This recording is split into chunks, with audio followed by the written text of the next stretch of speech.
We all have been in a position of hurt. We all have been in a position of pain, and we understand what prayer can do. The community of Greenwood continues to mourn the loss of 3 victims killed in that mass shooting at the Greenwood Park Mall. Tonight, a prayer service was held outside the mall. News 8's Cody Adams attended that prayer service. He joins us now live from Greenwood. Cody, what were you able to just see and understand? Yeah, guys, there were several representatives from several different churches across the area all coming here to the mall parking lot and praying over the families, the victims of the families of the victims, as well as mall employees and law enforcement. All of that searching for a way to come together, find peace, and grieve together. Harrison Cardona woke up Tuesday morning and felt a push to call on others to come together. Our desire is that the Lord will heal the souls, heal the people, and give us peace. Cardona, along with pastors from more than 10 other churches, gathered in the parking lot of the Greenwood Park Mall. People from different denominations and even different languages coming together to find comfort and peace. Jaime Flores is a Baptist pastor from El Salvador. He feels it's important everyone comes together right now. We like to show Greenwood and Indianapolis that evil is not over us. We are going to defeat evil to prayer. Come together as one. The Greenwood Park Mall shooting isn't just something Cardona has been paying attention to on the news. His family was in the mall Sunday evening. I had a text message from one of my nieces who was working here at the mall, and she's like, this is the worst text message I had from my sister, that she called me that she was hiding on the back. So for me, it hit home. It's one of my little babies. Cardona says the most important thing the community can do now is rely on each other, because the community is still shaken. There's trauma, there is fear that can come. People would be watching your backs, and that's not how God wants us to walk. So I'm ministering to them as family member, but I know if they feel that way, everyone who left this place left like that.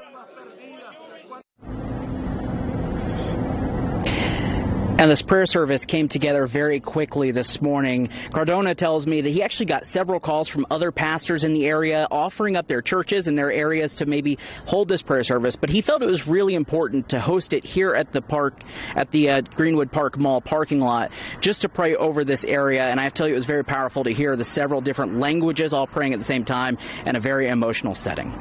Reporting live in Greenwood, Cody Adams, Wish TV, wishtv.com, and follow us on Facebook. Cody, thank you. The Greenwood police chief now says the gunman who fired the deadly shots did so for just 15 seconds before being shot and killed by armed citizen Eli Dickin.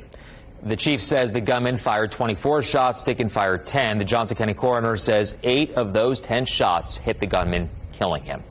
Meanwhile, the Johnson County coroner says the victims, Pedro and Rosa Pineda and Victor Gomez, all died from multiple gunshot wounds. News 8's Camila Fernandez spoke with those who knew the victims and has this report.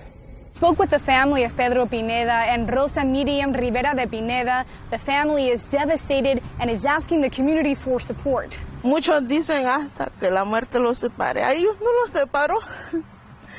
Many say, until death do them part. It didn't separate them. They came to the United States together and left together. EVELYN Pineda lost her dad, 56-year-old Pedro Pineda, in Sunday's deadly shooting at the Greenwood Park Mall. They also lost Pedro's wife, 37-year-old Rosa Pineda, in the shooting. The third victim was 30-year-old Victor Gomez. Rosy tiene su hermana. Rosy has her sister, her whole family in El Salvador, but she became family. Pasó a ser familia de nosotros. EVELYN says her father had a total of 8 children. She says she and her family are seeking financial support to help with funeral costs. Era una persona bien llevadera, bien humilde. He was a very easygoing person, very humble and very friendly. Well, and I never knew of a problem, not even when we were children at school. Y siempre fue así. Javier Alvarez says he went to school with Pedro as children in El Salvador, and he says his death has been difficult. Buscando oportunidades. Looking for opportunities, a better life, and well, he went through something that we don't wish on anyone. But the time he was working here, Well, yes, he lived a beautiful life. The family says there will be a food fundraiser on Saturday in Indianapolis. We'll have more information about that fundraiser on our website. CAMILA Fernandez, Wish TV, wishtv.com, and follow us on Facebook. Survivors of the mall mass shooting were able to return and pick up their belongings they were forced to leave behind when they ran for their lives. Around 30 people showed up to the Greenwood Police Training Facility to get their things. People asked about their phones and shoes, shopping bags, and more. Police say about 200 items were recovered from the scene. One woman who did not want her face shown told News 8 that she was in the food court when shots rang out. It's been really hard to even remember the whole event. It's been hard to process what we would have done if one of our parents had gotten hurt, if my husband had gotten hurt. Yeah, that's the only thing that runs in our mind. I mean, we've been able to recover, but still flashes keep going in our head. Greenwood police say that you can still come by their headquarters to pick up any missing items.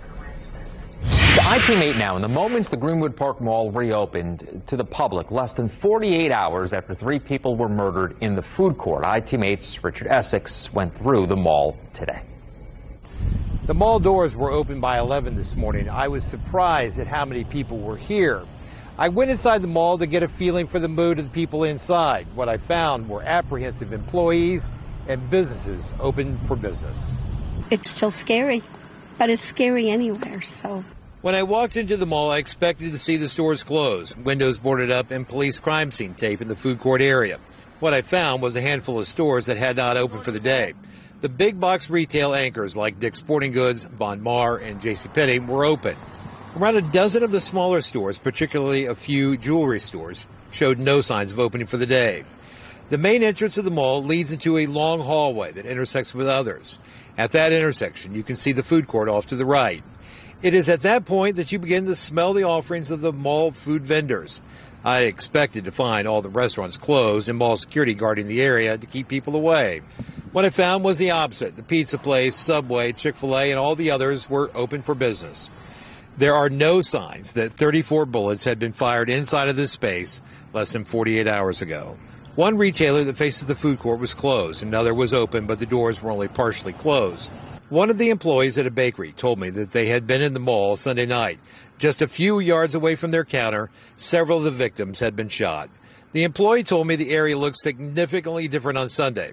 I could not find one bullet hole in any of the walls or the ceiling. There are some cracks in the floor tile, but it's hard to tell if it's from a bullet or years of use that caused the cracks. The restroom where the suspect hid a backpack with another rifle and ammo and had tried to dispose of his phone is open. Coming back outside into the sunshine and heat, the parking lot was active and people are making their way into the mall. Nancy Rowland of Greenwood says she's a little anxious coming back. You just can't live your life in fear. The only obvious sign of violence that I found was a collection of teddy bears and flowers at the entrance of the food court back behind Dick's Sporting Goods. I did talk to one employee that works inside the mall, and she told me that security has doubled since Sunday. In Greenwood, Richard Essex, Wish TV, I-Team 8. The Latino community in central Indiana is expressing concern over the shooting. Dozens of organizations have denounced the crime while also hoping to shine a light on the victims rather than the suspect. Some community activists say this act of violence adds even more fear to a group of people that already feel targeted. I think it's very important that the entire community embraces the Latino community at this moment, where 3 Latinos were killed in a senseless, horrific tragedy. Some advocates told News 8 that many Latinos moved to Indiana to escape violence and poverty, and it's heartbreaking to see some of those same fears now. So far, Greenwood police have not released a motive in this shooting.